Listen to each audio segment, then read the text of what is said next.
All right. Shalom to all the viewers out there. And we praise the Most High for allowing us to come together to go through another message. The subject that we're going to touch on today is the topic of the Gentiles being grafted in. A lot of you Gentiles out there are going to learn something today in this lesson. And it's called chronology. You're going to learn chronological order on how the Gentiles got grafted in. You're going to learn three things today in this message. You're going to learn when, in correct chronological order, the Gentiles were afforded the chance to get grafted in. You're going to learn why the Gentiles were grafted in. And you're going to learn how the Gentiles were grafted in. Because a lot of you don't have any understanding on any of that. A lot of you don't have any correct chronological order understanding on this subject. So that's what you're going to learn today. So you need to grab your pen, your paper, close your lips, sit down and just learn. Because the Christian church is not going to teach you anything. So you might as well just sit back with your pen and paper and just listen and learn. I'm Brother Yerachim. This is the Bible Unlocked, the Gentiles Grafted In. Zondervan Bible Dictionary. Gentiles. Usually it means a non-Israelite people. Gentile, that's the first thing we're going to start out. The definition of Gentile. It usually means a non-Israelite people. That means 9 out of 10 times when you see the word Gentile, it's talking about someone who's not an Israelite. That's what it's referring to. And it says usually because there are some exceptions where the term Gentile can mean an Israelite. There are a few exceptions, which we'll go through in other lessons. But usually, meaning most of the time, the word Gentile means a non-Israelite person. So now that we have that understanding of what a Gentile means, the definition of it, let's go into the scriptures, and I want to clear one thing up first.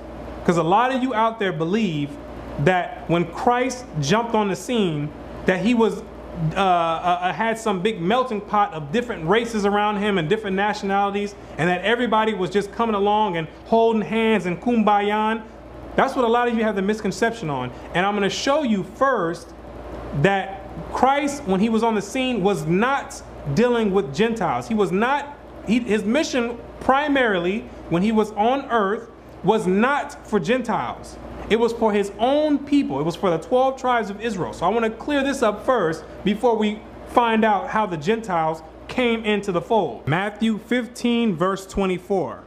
But he answered and said, I am not sent but unto the lost sheep of the house of Israel. The Messiah said that he was not sent but unto the lost sheep of the house of Israel. This was a Syrophoenician or a Greek woman came beseeching him for him to heal her daughter. And he says, I'm not sent but only to my own people. That's what he said. When he's on earth, that was his response. I'm not sent but only to my own people at this particular time. So eventually, when you continue reading down in the chapter, he did eventually give this lady her request, but this is after she had to endure lines of disrespect. He called the lady a dog. He said it's not meet to take the children's bread and cast it to the dogs. But even after all that, she still had humility and was humble enough to still sit there and acknowledge, like, okay, that's no problem, but I still need the blessing. So eventually he did give this lady her request. But that don't take away from what he just said. He said, I'm not sent but unto the lost sheep of the house of Israel. That was his mission. Let's get some more. Matthew chapter 10, verse 5. These 12 Jesus sent forth and commanded them, saying, Go not into the way of the Gentiles, and into any city of the Samaritans enter ye not, but go rather to the lost sheep of the house of Israel. These 12 Christ commanded. He didn't give a suggestion. He commanded. You know what happens like when your mom tells you to do something? That's a command. When your dad tells you to do something, that's a command. When the police officers tell you to do something, that's a command. Christ commanded his 12 disciples and said, don't go preaching to the Gentiles. He says, don't go preaching to the Gentiles, but rather to the lost sheep of the house of Israel. Now, why is Christ saying that?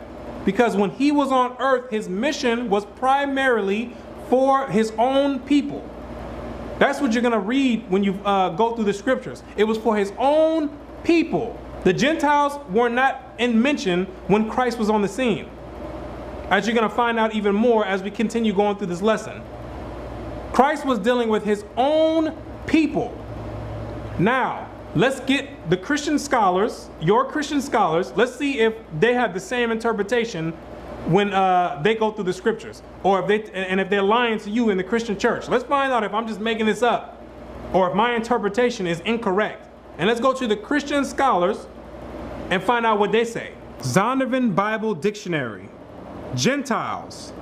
While the teaching of Jesus ultimately broke down the middle wall of partition between Jews and Gentile, as it is seen in the writings of Paul and in Acts, yet Jesus limited his ministry to Jews. He limited the ministry to the Israelites. As we just went over the scriptures, I am not sent but unto the lost sheep of the house of Israel. He limited his ministry to the Jews, because you're not going to read in the scriptures Christ going out and preaching to the Gentiles.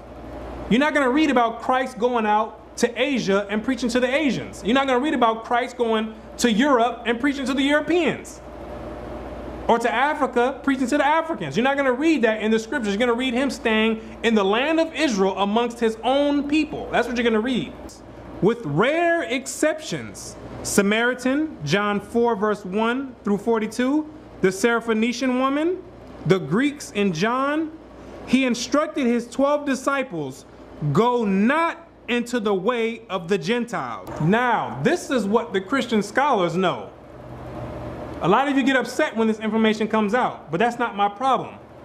You shouldn't be upset with me for bringing out the information. You need to be upset with these people who's bringing out the information. That's what you need to be upset with. The Christian scholars and the Christian organization. While they're sitting there in church teaching you one thing about some made up Christ that don't exist in the Bible, and then they're going behind your back scribbling in the books, writing the correct information in the books. That's what they're doing.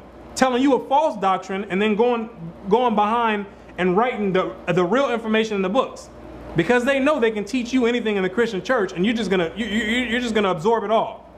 You're gonna swallow it and eat everything that they tell you in there. So they know the people in the Christian church, they can feed you anything, but they know the people who actually gonna buy the dictionaries. They know these people actually read. These people actually ask questions. These people actually have an independent thought, unlike the Christian church. So they know that they have to write the correct information to the best of their ability inside of these dictionaries. So that's who you need to be upset with, the people that's going behind your back doing this stuff, because they know, they've read and studied these scriptures to a T. So they know what's in this Bible. But they're going to tell you something different in the Christian church, because it's all psychology and mind control. All psychology and mind control. That's what it is. Now, with that being said, let's go into the accounts where the Gentiles first were able to get grafted in. You're going to find out that this didn't happen until Acts the 10th chapter, after the death of Christ. This is what I said, you're going to get correct chronology. So now we have Christ, who's saying he's not dealing with Gentiles. Now we're going to go to Acts the 10th chapter with Cornelius. This is the first time that the Gentile was able to get grafted in, with Cornelius in Acts the 10th chapter. Acts is after the Gospels, to all you that don't know. This Acts is after Christ's death and ascension up into the heavens. Let's go and get the account from Peter, who was the head apostle under Christ. Acts chapter 10, verse 28.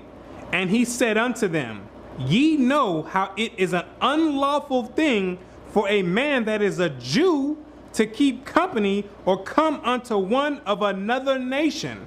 This is Peter speaking, the head apostle under Christ. He says, you know, you Gentiles know that it is an unlawful thing for a man that is a Jew to be keeping company with you Gentiles. He says, you know this already. And Peter's saying it because Christ never taught them about keeping company with Gentiles, even when Christ was on the scene. That's why Peter's having this revelation in Acts the 10th chapter. That's the whole purpose behind Acts the 10th chapter. He says, you know it's unlawful for us to be keeping company with you. You know this. And Christ never taught them anything else other than that until the Most High came and showed him what he's about to say next. But God hath showed me that I should not call any man common or unclean. Now, why did the Most High have to show Peter? Because Christ was on the scene and Christ never taught Peter that. So the Most High had to come after Christ, his death, and show Peter in a vision. And Peter was doubting this vision. Peter was doubting this vision when he was seeing it. But then he realized, okay, the Most High is showing me that I don't have to call the Gentiles common or unclean.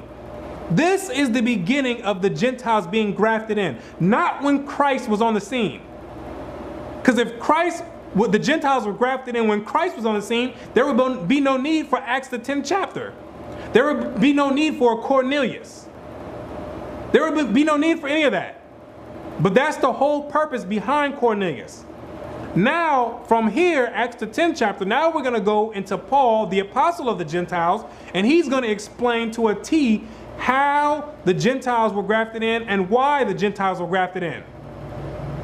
That's what he's going to explain. So now we know when the Gentiles were grafted in, after the death of Christ, when Peter received the revelation. And with Cornelius.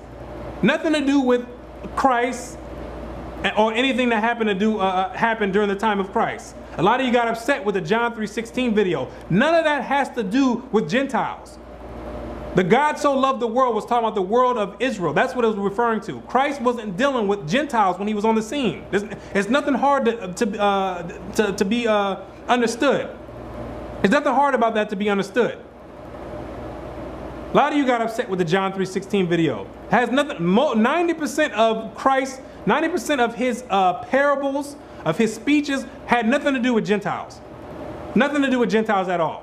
All of it had to do with the children of Israel. 90% of his parables, 90% of the people he was healing, Israelites. His ministry was for his own people. So now let's go find out from Paul how the Gentiles were grafted in and why they were grafted in. That's what we're going to find out now. Romans 11 verse 1. I say then, have God cast away his people? God forbid. For I also am an Israelite of the seed of Abraham, of the tribe of Benjamin. That's what Paul's asking. Has God cast away his people? God forbid. That means no. Who are his people? The Israelites, as Paul just said. God has not cast away his people like the Christian church would love to make you believe, that the Israelites are done away with and everyone else is just in the fold and the Most High just cast away the Israelites. Paul says, God forbid. Israelites are not cast away. Romans 11 verse 11. I say then, have they stumbled that they should fall? Who's the they? Context, verse 1. The Israelites, all 12 tribes of Israel. Have they, meaning the Israelites, stumbled that they should fall? God forbid. That means no. The Israelites didn't stumble so bad that they would fall and not be able to get back up. That's what Paul's saying. But rather through their fall, salvation is come unto the Gentiles. This is how the Gentiles were able to get grafted in. Rather through the Israelites' fall, salvation was extended to the Gentiles. This is how the Gentiles were able to get grafted in. Not from Christ dying on the cross or anything else. Paul's telling you firsthand how the Gentiles are able to get grafted in. Paul, the apostle to the Gentiles, is letting you know exactly how you got grafted in. I can care less about what the Christian pastor says, what you think, what any philosopher out there says. No one can tell it better than Paul, who was the apostle to the Gentiles. No one can give a better explanation than Paul himself. Paul's letting you know how you got grafted in. And now he's about to tell you one of the reasons why you got grafted in, because there's two reasons why the Gentiles got grafted in. Paul's about to tell you the first one. For to provoke them to jealousy. For to provoke the Israelites to jealousy. This is one of the reasons why the Gentiles got grafted in. This is a prophecy being fulfilled, written all the way in Deuteronomy, which of course you wouldn't know about it because you don't study the Old Testament. Of course you would know. You would know what's going on right now. That prophecy was being fulfilled at this time. So there's a prophecy that we're getting ready to go to that says that the Most High said he would use the Gentile nations to provoke the children of Israel to jealousy if we didn't keep his commandments. And now Paul's letting you know that this prophecy is coming to pass. So let's go to the prophecy to find out what's happening right now in Romans 11. Deuteronomy 32 verse 21. They have moved me to jealousy with that which is not God. They have provoked me to anger with their vanities, and I will move them to jealousy with those which are not a people. I will provoke them to anger with a foolish nation. Because we provoke the Most High to anger and jealousy with our vanities, the Most High says, you know what? I'm going to do the same thing to you. I'm going to provoke you to anger and jealousy with a foolish nation. Someone that's not my people. Someone that's not God, that's not God's people. Now, let's find out who this is talking to, because there's some brothers out there that's going to say that this is talking about the southern or the northern kingdom provoking the southern kingdom to jealousy, when this is not what that's talking about. This is talking about Gentile nations provoking the children of Israel to jealousy. Let's go to the first chapter and find out who Moses was speaking to when this prophecy was being revealed. If he was speaking to just the southern kingdom, or was it all 12 tribes of Israel standing here when this prophecy came to, was being brought out? Deuteronomy 1 verse 1.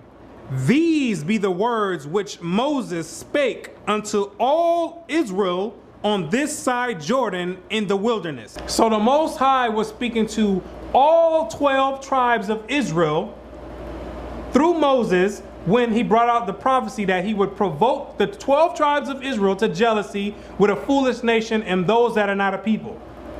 So that's what it's referring to. The Gentiles provoking the nation of Israel to jealousy. Now, let's get some more from Paul about the Gentiles being grafted in. Romans 11 verse 13. For I speak to you Gentiles, inasmuch as I am the apostle of the Gentiles, I magnify mine office.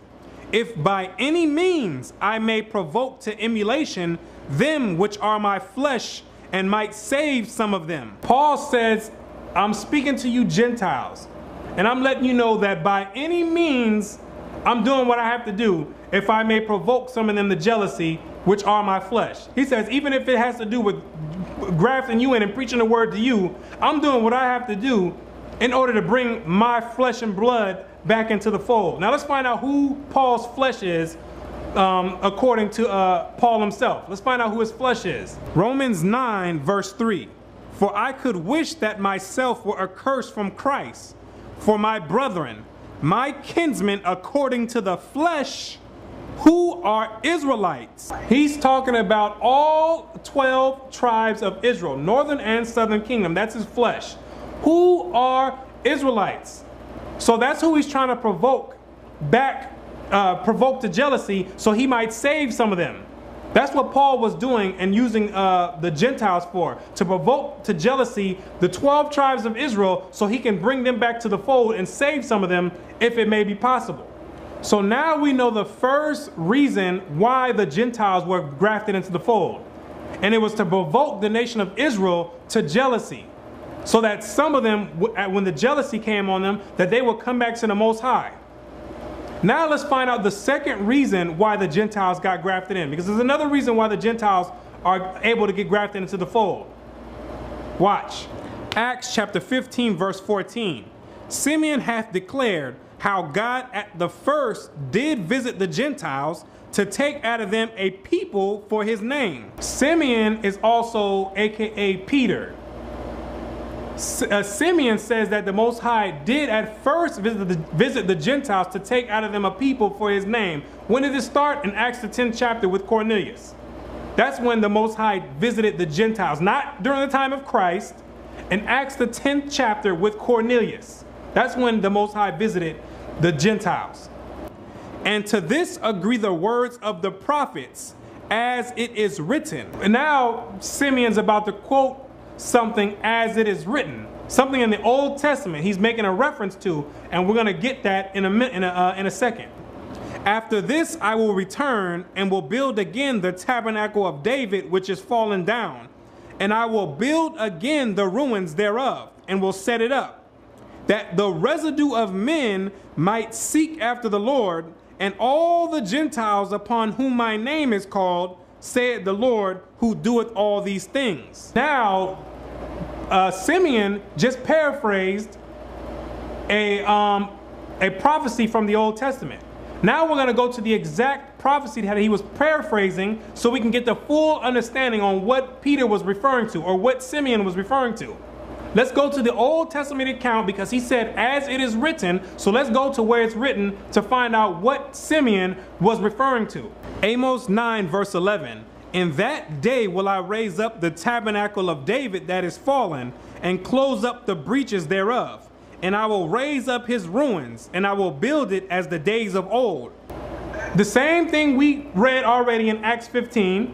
It's the same exact thing. So let's continue going on. That they may possess the remnant of Edom, and all the heathen which are called by my name, saith the Lord that doeth this. You're going to find out that the Most High is taking those from the Gentile nations to be a possession for the nation of Israel in the kingdom of heaven. Let me say it again. The Most High is taking among the heathen, or among the Gentiles, a select amount of people to graft into the fold in order to be servants and handmaids in the kingdom of heaven. A lot of you don't want to accept that, but that's not my problem. A lot of you don't want to accept that. That's what Peter as Simeon was quoting. The Most High visited the Gentiles to take out of them a people for his name, and these select Gentiles would be a possession, or servants and handmaids in the kingdom of heaven. Now I'll do a video on it, what it means to be a servant and a handmaid, but you're going to find out that the ones, the Gentiles that make it into the kingdom, they're going to willingly serve. They're going to have no problem to serve, just like the Syrophoenician woman that was begging Christ, and after he called her a dog and said it's not meet to take the children's bread and cast it to the dogs, she still was like, okay, I accept that.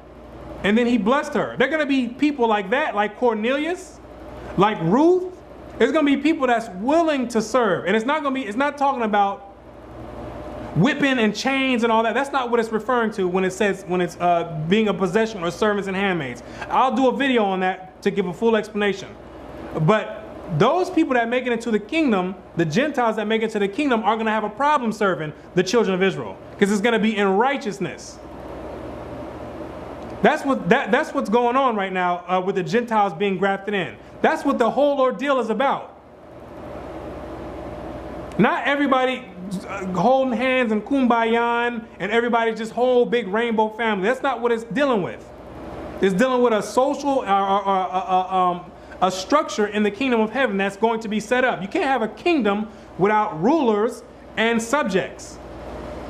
The scriptures tell you that there are going to be 12,000 from each tribe in Revelation 7. From each tribe, that's going to be rulers over the next kingdom. Well, who they're going to be ruling over? They're going to be ruling over the air, or what? Ruling over frogs and cats? They got to have somebody to rule over. You can't have a kingdom without the rulers and subjects. See, but the problem is, that's why in the future videos, most of the Gentiles, you're not going to make it to the kingdom anyway, because you're too proud and stubborn to be able to accept the position that the Most High has appointed for you. And a lot of you ask all the time, I get a lot of comments from you, well, do you think that's fair? That the Gentiles have to serve the Israelites? Do you well, it's not my problem. It's not my position to say if it's fair or not. It just said the Most High that doeth this. Not Brother Yerushalayim that doeth this. The Most High that doeth this. So what I think or what I feel don't have nothing, that's irrelevant. That's irrelevant. How I feel about the situation is irrelevant. That's not my job. My job is just to show you what the scriptures say. To the best of my ability, bring out the scriptures and then give you the full breakdown and understanding of it. So don't ask me no questions about how I feel and do you think it's fair. I don't want to hear any of that, because that's not my job. I'm not the Most High. I can only tell you what He says and what the outcome is going to be at the end. So this is another reason why the Gentiles were grafted in, to be servants and handmaids in the kingdom of heaven. Romans 11 verse 17. And if some of the branches be broken off, and if some of the branches were broken off, let's find out who these branches are referring to. See, Paul right now is giving an analogy of an olive tree. And the olive tree, we're going to find out that it represents the 12 tribes of Israel. So let's find out what prophecy Paul is quoting from in order to get the understanding on what he's breaking down right now. Jeremiah 11 verse 16. The Lord called thy name a green olive tree, fair and of goodly fruit. With the noise of a great tumult, he hath kindled fire upon it, and the branches of it are broken. The branches of it are broken. This is the same thing that Paul is referring to. Now we're going to find out who were the branches that were broken off. That's what we're going to find out as we continue reading. For the Lord of hosts that planted thee hath pronounced evil against thee, for the evil of the house of Israel and of the house of Judah, which they have done against himself, to provoke me to anger in offering incense unto Baal. The branches that were broken off were both northern and southern kingdom, Israel and Judah. A lot of people are breaking this down incorrectly, saying that the branches that were broken off were the scribes and Pharisees and just the southern kingdom. Both northern and southern kingdom Israelites were broken off of the olive tree. That's what Paul is referring to right now. Through unbelief and worshiping the Gentile gods, Baal and Beelzebub and all those satanic gods, that's how we were broken off. The branches were nipped off. Now let's go back to the account with Paul and finish breaking down what he's going through. Romans 11 verse 17. And if some of the branches be broken off, the sum of the branches, as we just read in Jeremiah, was the northern and southern kingdom, Israel and Judah, the two kingdoms that split. And thou being a wild olive tree, and thou, who's the thou? Thou, that's referring to the natural Gentiles. And thou, you Gentiles, being a wild olive tree, because Israel is a good olive tree. The 12 tribes of Israel is a good olive tree, but thou, you Gentiles, you're a wild olive tree. Were grafted in among them, and with them partakers of the root and fatness of the olive tree. And thou were grafted in amongst the good olive tree from the wild olive tree, and then partakers of the root and fatness, meaning the blessings, the covenant of Abraham, Isaac, and Jacob. There's going to be some Gentiles out there that are going to serve the Most High in righteousness and going to be partakers of the blessings that come with being in this good olive tree. There's going to be some Gentiles out there that do that. This is not talking about all Gentiles that are the wild olive tree. Some Gentiles are going to break off of that and come to the good olive tree and worship the Most High and exclude paganism, like the Christian church, the Christmas and Easter. They're going to exclude all that, and they're going to be partakers of the root and fatness. Romans 11 verse 24. For if thou were cut out of the olive tree, which is wild by nature, if thou, you Gentiles, natural Gentiles, were cut out of the wild olive tree, which is wild by nature, what does that mean? In the beginning, when you read in Deuteronomy 4 verse 16, the Most High took the nation of Israel out as an inheritance to worship him. But he took the Gentile nations and he gave you the sun, the stars, the moon, the dragons, snails, lizards, fowls of the air, monkeys. He gave you all that stuff to worship. That's what it tells you. He gave you all the host of heaven to worship. But he took the Israelites out to worship him. So you're naturally wild. It's natural for you Gentiles out there to teach paganism. It's natural. That's why it's calling you the wild branch by nature. You're the wild olive tree by nature. It's natural for you to worship Satan and worship paganism, or worship and do paganistic rituals. It's natural for you to do that.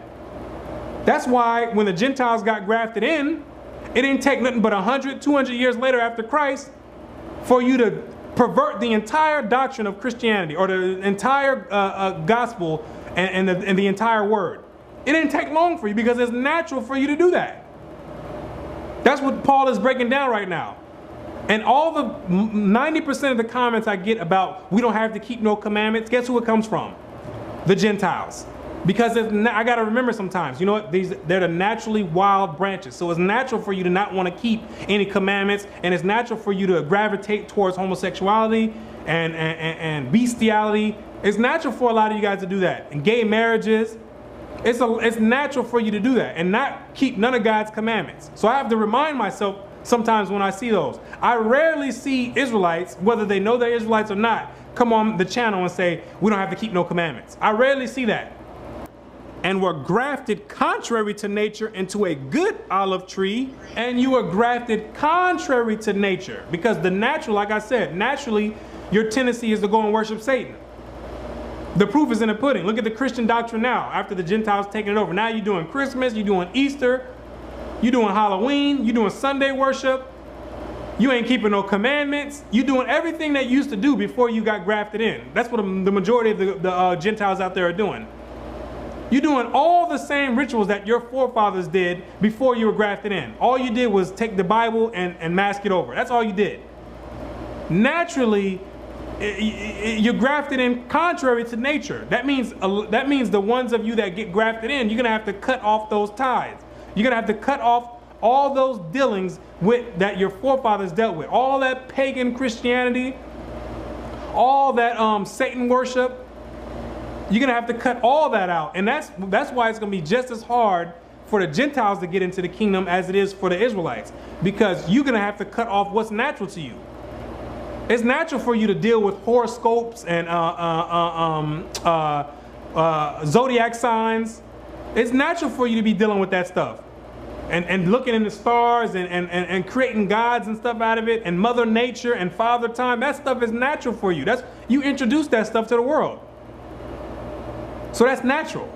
So it's going to be hard for you to cut those ties off. You got to cut that off and come into the good branch, which means worshiping the Most High in righteousness, keeping His commandments, and having no other gods. That's going to be hard for a lot of Gentiles to do. Hard for a lot of Gentiles to do. How much more shall these, which be the natural branches, be grafted into their own olive tree? Paul is saying, if the Most High took you out of the wild olive tree from worshiping Satan and Baal and all those other pagan deities, if He was able to graft you out of the wild olive tree and bring you into the good olive tree, how much more is He able to take the natural branches and bring them back and graft them in again? Meaning the Israelites are not going to be cut off and not be able to come back into their own olive tree because we're the natural branches. We're the natural branches. So we can get grafted back into our own olive tree. See, it takes a lot more science and work to chop off a wild olive tree and graft it into a totally different olive tree. But the natural branches, we're able to come right back into our own fold with no problem. The Most High is accepting all Israelites that's willing to come back and repent, even though it's only going to be a remnant that shall be saved. A remnant of Israelites going to be saved. That's it. For I would not, brethren, that ye should be ignorant of this mystery, lest ye should be wise in your own conceits. Paul says, don't be ignorant, you Gentiles, lest you be puffed up with pride. That's what he's telling the Gentiles, who's thinking that the Israelites just got cut off and now they're grafted in. And the Israelites can't come back into the fold. That blindness in part is happened to Israel, until the fullness of the Gentiles be come in. Until the fullness of the Gentiles become into the fold. That's what it's referring to. Until the fullness, the designated amount of Gentiles come into the fold. Because there's only a certain amount of slots on this olive tree. You have an olive tree there, and it's only a certain amount of slots on it. So you have Israelites that are broken off of it, because at one time, the olive tree was only Israelites. That's all the olive tree was for. You have the whole olive tree with a certain amount of branches on it and a certain amount of slots or stems. So the Israelites were chopped off of the olive tree, and now there's a certain amount of slots that are left still. There's a certain amount of stems left on this olive tree. So there's a certain amount of stems to be filled. So the Most High is grafting in from the wild olive tree enough to be able to fulfill or fill in those gaps. Because there's only going to be a remnant of Israel that returns back to this olive tree. Only a remnant that's going to return back. And he's going to fill in the rest of the olive tree with the Gentiles, which are going to be servants and handmaids in the kingdom of heaven. That's what it's going to be.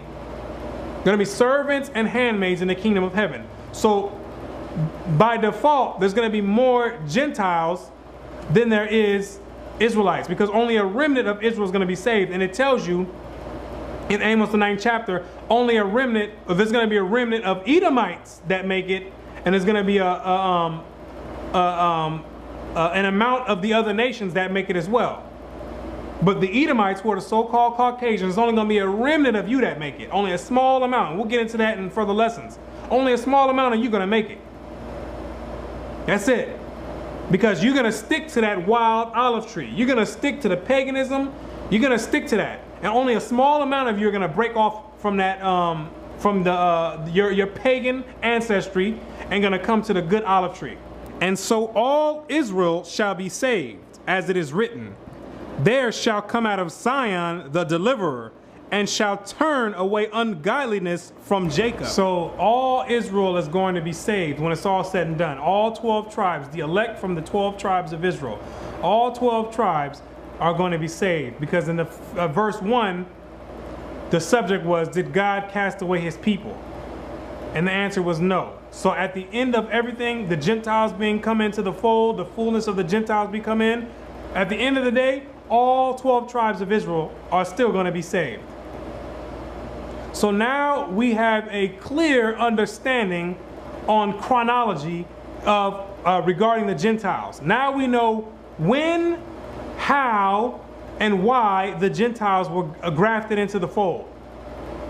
Now we have a clear understanding, because a lot of you have been misinformed on this information. When this is something so basic, as long as you don't have a preconceived notion in the back of your mind and have an agenda, it's very easy to find out the Gentiles' position as far as the Most High and with the children of Israel. It's very easy to find that out. It's not rocket science. So a lot of you before, when explaining that Christ wasn't on the scene for the Gentiles, a lot of you are bringing me all the way up to the book of Romans and Galatians and Ephesians. What, that don't have anything to do with Christ. That's after Christ. Your chronology is incorrect. If you're telling me scriptures in Paul's letters or his epistles, then okay. But I'm talking about Christ, and you bringing me to Romans. That doesn't make any sense. That's not correct chronology. That's not chronologically correct. So now we have the proper understanding, and you have the proper timeline of the Gentiles. So hopefully everyone's been edified, and you've been taking notes, and you review the notes and go over the scriptures and read for yourself.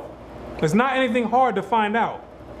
It's very simple, and it's very easy to be understood for those that have an ear. See, that's the thing. Many of you out there can read. Everyone can read, but does your spirit allow you to get the correct understanding? That's the problem. Or do you have an agenda in the back of your mind? See, but most of the Gentiles out there have an agenda. Their agenda is to get rid of God's people and to graft themselves in and put the children of Israel beneath them and put them above the children of Israel, so now they can become God's people. But that's not the way it works, which is on the next lesson we're going to go into the Gentiles being cut off. Because you're going to find out that the majority of the Gentiles are going to get cut off from being grafted in. So with that, hopefully the Most High has opened your spirit and giving you the ability to understand. So with that, until next time, I'm Brother Yerushalayim, and I say Shalom.